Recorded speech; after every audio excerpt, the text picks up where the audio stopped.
في مصر في الأحاديث النبوية كمان مع شيخنا الشيخ أشرف الفيل من علمائنا الكرام اللي بنفرح بيهم، نسعد بوجودهم معنا. مرحبا شيخ أشرف. مكانة مصر وماذا تستحق منا، لكن مكانة مصر الأول. الحمد لله رب العالمين، والصلاة والسلام على أشرف المرسلين سيدنا محمد وعلى آله وصحبه وسلم أجمعين.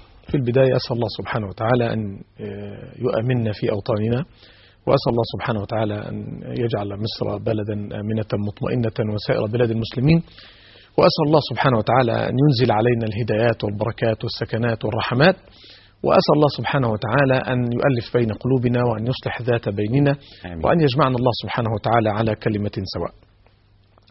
الحقيقة كلامك يا أستاذ محمد عن مصر ومكانة مصر هذا كلام طبعا جيد لا شك فيه، وحضرتك بتشير إلى أن يعني وكأنك تتساءل الناس اللي من أكبر ناس لأصغر ناس، أكبر دولة لأصغر دولة، اللي هي قاعدة عاملة فوكس على مصر أو مركزة قوي أو بتلقي ضوء شديد جدا على مصر كأن ما فيش في الدنيا غير مصر، لأن أكيد في نوايا طيبة وفي نوايا غير طيبة. نعم. فلازم نعرف حجم البلد ده إيه. ما هو فعلا هو ما فيش في الدنيا غير مصر، وده كلام واضح، مش كلام يعني احنا هنقعد نقول فيه. مصر لها دور تاريخي على مدار التاريخ منذ أن خلق الله سبحانه وتعالى هذه الأرض. مصر البلد التي ذكرها الله في القرآن نحو 24 مرة في القرآن الكريم. هل في بلد تاني ذكرت بهذا الكم؟ في بلاد تانية ذكرت لكن لم تذكر بهذا الكم ولا بهذه الكيفية.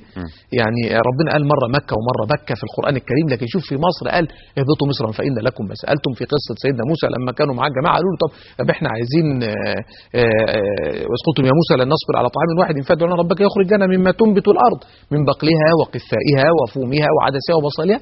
في الأخير قال لهم أتستبدلون الذي هو أدنى بالذي هو خير، اهبطوا مصر. هذا معناه أن مصر فيها كثير جدا من الخيرات التي يعني يطمع فيها الطامعون ويطمح فيها الطامحون. يعني أهل مصر يطمحون في هذه الثروات أن هي تخرج وأن يكون كل واحد له نصيب فيها وله حق فيها وبحق مشروع وبعدالة اجتماعية متساوية، ودي سبب الثورة بتاعت الشباب. الآخرون يطمعون في ثروات مصر، يريدون أن يدخلوا مصر لهذه الثروات. أنت عارف أن قديما سيدنا يعقوب قال لابنه، وإحنا قلنا قبل كده، قال كان بيبعت أولاده عشان يجيبوا من غلة مصر، من قمح مصر، من خير مصر، كان يأتون إلى هذه البلاد. سيدنا يوسف قال رب اجعلني على خزائن الأرض، والمراد بالأرض هنا مصر. فهنا لما تيجي أنت تفكر في والقرآن الكريم قال كم تركوا من جنات وعيون وزروع ومقام كريم ونعمة كانوا فيها فاكهين، وهو بيستعرض في الحديث على جمال مصر وعلى أرض مصر وعلى خصوبة أرضها وعلى خصوبة أماكنها. عايز أقول حاجة، الله سبحانه وتعالى إذا تولى حفظ شيء التفت كل الأنظار حول هذا الشيء المحفوظ. إذا تولى الله عز وجل حفظ شيء التفت كل الأنظار حوالين هذا الشيء المحفوظ. الله سبحانه وتعالى تولى حفظ مصر ورعاية مصر. ليه؟ لأن مصر لها مكانة استراتيجية عجيبة جدا وغريبة جدا من نوعها. مصر إذا سقطت مصر سقطت كل الدول العربية والإسلامية، مش العربية بس والإسلامية. وإذا قامت مصر قامت كل الدول العربية والإسلامية. فأولئك أعداء الإنسانية وأعداء الإسلام وأعداء الديانات ككل يريدون لمصر أن تهدم عشان خاطر يوصلوا لهذا الأمر. النهاردة لما تيجي حتى تشوف على مر الدول التي مرت على مصر، في الدولة الفاطمية لما جت الدولة الفاطمية وفتحت مصر وحصل الكلام وبنى معز الدين الفاطمي لما بنى القاهرة وعمل الأسوار والحصون والكلام ده كله، تعرف أن كانت مصر دولة شيعية. يعني كان موضوع ادي قصه. وفي الأخير تأتي هذا الأزهر الشريف عشان يتحول وينشر مذهب السني وتتغير الأمور وتبقى له هذه الريادة وهذا الدور الكبير جدا على مر التاريخ. شوفوا بقى الأزهر، اقرأ بقى شوف تاريخ الأزهر ومر الأزهر عمل إيه مع الإنجليز، عمل إيه مع غيرهم، عمل إيه. فالأزهر له دور كبير جدا في مصر، ولذلك فبقى في نظرة متجهة نحو مصر عشان خاطر الأزهر ومكانة الأزهر، نظرة متجهة نحو مصر عشان الخيرات الموجودة في مصر. يعني كل واحد له هدف وله مطمح في النظر. يعني عدو الإسلام ينظر إلى الأزهر، عدو مش عارف إيه، كل واحد له فكرة في شيء معين. إذا مصر لها مكانة كبيرة حفظها الله سبحانه وتعالى ورعاها الله سبحانه وتعالى وتولى الله حفظها، واختار الله سبحانه وتعالى لها هذه الأرض وجعل فيها نهرا من أنهار الجنة وهو نهر النيل.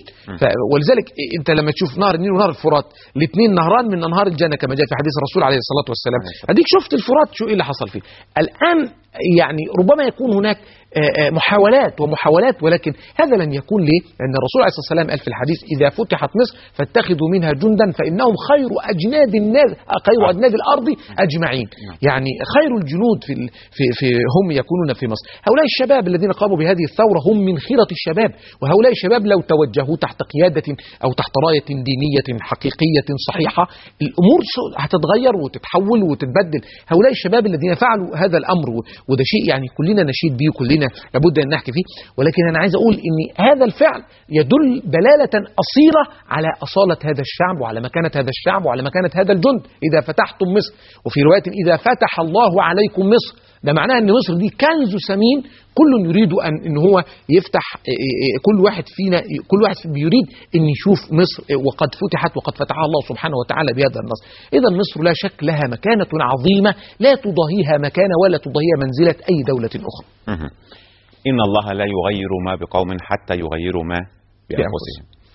كان فينا ايه محتاج تغيير، يعني ما فيش شك انه في سلوكيات كتيرة مرفوضة كانت موجودة، في سلوكيات حميدة كتير كانت موجودة.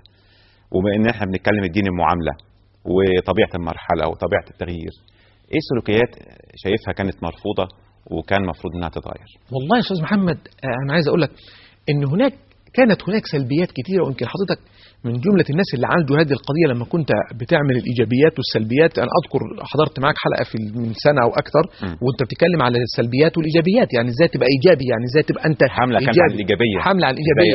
الناس بتبقى سلبية كده. أنا فاكر من سنة كنت معك في حلقة منهم كان في كلام عن السلبيات والإيجابيات. أنا عايز أقول إن إحنا وصلنا وإحنا اشتركنا في كل الناس اشتركوا في إقامة هذا الكيان الفاسد. كل الناس اشتركت في هذا الكلام لما احنا بقينا نعمل الرشوة، ولما احنا بقينا نكذب في التعاملات وفي كل الامور، لما احنا بقينا نمشي في اتجاهات معينة. هو يعني ايه الفساد الاول؟ يعني ايه المقصود بالفساد؟ الفساد هو معناه ان يأتي الانسان على شيء بناه الله بناء متكاملا ثم يأتي ليفسده. ولذلك القرآن الكريم لما اتكلم على الإيمان، على إيمان الشخص وإيمان العبد، اعتبر أن هذا الإيمان بناء بيبنيه الإنسان في حياته. لما القرآن الكريم علم الصحابة كيف تكون معاملتهم مع الله، كيف تكون معاملتهم مع الرسول، كيف تكون معاملتهم مع الجيران، كيف تكون معاملتهم مع الآخرين، مع الأخوة، مع كذا، مع ذوي الأرحام، مع إخوانهم في الملة والدين. لما الدين عمل ده عمل بناء، لما أنت تيجي تعمل عكسه يبقى أنت كده بتفسد، يبقى أنت كده بتعمل الفساد. أدي الفساد. فالفساد هو عكس الصلاح مش الإصلاح. الفساد يأتي لشيء، الإصلاح يأتي لشيء كان صالحا ثم أفسد، فاحنا بنجيب له إصلاح عشان خاطر نصلحه، عشان خاطر نظبطه، عشان نعمل الكلام ده، فاحنا بنعمل الحكاية دي. فأنا عندي الفساد قد يكون هذا الفساد في الخلق، وقد يكون هذا الفساد في المجتمع ككل، ينتشر في المجتمع. وهذا الفساد تمثله المعصية، معصية الله سبحانه وتعالى ومخالفة أمر الله سبحانه وتعالى. أنا ما أتكلم عن رشوة، ما أتكلم عن شهادة زور، ما أتكلم عن سرقة، ما أتكلم، كل ده فساد. نعم. والمشكلة انه يتحول لسلوك وانا مش دريان. يعني لما ابقى انا اتعودت على الوسايط وعلى الرشاوي وانا مش دريان، لما افتح الدرج عشان انا اتعودت ان ده سلوك يومي انا بتعايش بيه. تمام. يعني لو ما عملتش كده مش هعرف اعيش. بدعوة ان انا مش هعرف اعيش بده. تمام. يعني ازاي ممكن الفساد وانا مش دريان يتغلغل لسلوكياتي واصبح فاسد وانا مش دريان؟ تمام. القرآن الكريم حكى في آية وهو بيحكي الموقف ده ان ما بيحصلش عند الانسان اي كرب ياتيه الا بسبب مش المعصيه، مش ان الواحد كده مره خلاص القيامه قامت والدنيا اتهدت، ولا واحد زنى مره خلاص الدنيا خربت، ولا واحد سرق ولا كذا. لا، مش من مره واحده. القرآن الكريم بيقول ايه؟ بيقول افنضرب عنكم الذكرى صفحا ان كنتم قوما، ما قالش بقى مجرمين ولا قوما فاسدين ولا قوما فاسقين ولا قوما مفسدين، ما قالش كل ده. قال أفنضرب عنكم الذكر صفحا أن كنتم قوما مسرفين. يعني إيه إسراف؟ يعني إسراف في المعصية. يعني هو مش عمل معصية واحدة وسكت عليها، لا ده بقى فيه إسراف في المعصية. هو ده اللي حصل، هو ده الفساد اللي حضرتك أنت بتشير إليه أو بتتكلم عليه، اللي هو الفساد، اللي هو الإسراف، إن هو يسرف في معصية، يسرف في واحد بيسرق ويسرف في هذه السرقة. يعني يسرف في هذه السرقة يعني تبقى السرقة أمر عادي، واحد بيعمل الرشوة يسرف في إعطائه الرشوة. إيه الإسراف في إعطاء الرشوة؟ إن بقى موضوع عادي، بقى انت ما تقدرش تروح ترخص عربيه الا اذا كنت هتدفع فيه 5 موظفين، كل موظف في 20 جنيه ادي 100 جنيه. ده موضوع ثابت ما فيش فيه كلمتين ولا ابيض ولا اسود. انا عايز اقول دلوقتي لكل الشعب الان بعد هذا الامر وبعد هذه الثوره المباركه، عايز اقول احذروا ان تقعوا في هذا مره ثانيه. اوعى تروح بعد ده كله بقى وبعد كل الناس يعني. بعد كل البناء اللي عمله الشباب ما ارجعش بقى انا اجي اروح ارخص عربيتي بكره ادي كل واحد 20 جنيه ولا 30 جنيه، لا ما ادلوش. اتفضل. وفي كل الامور بقى لسه هناخد تفريعات كتيره. استاذ جمعه، السلام عليكم استاذ جمعه.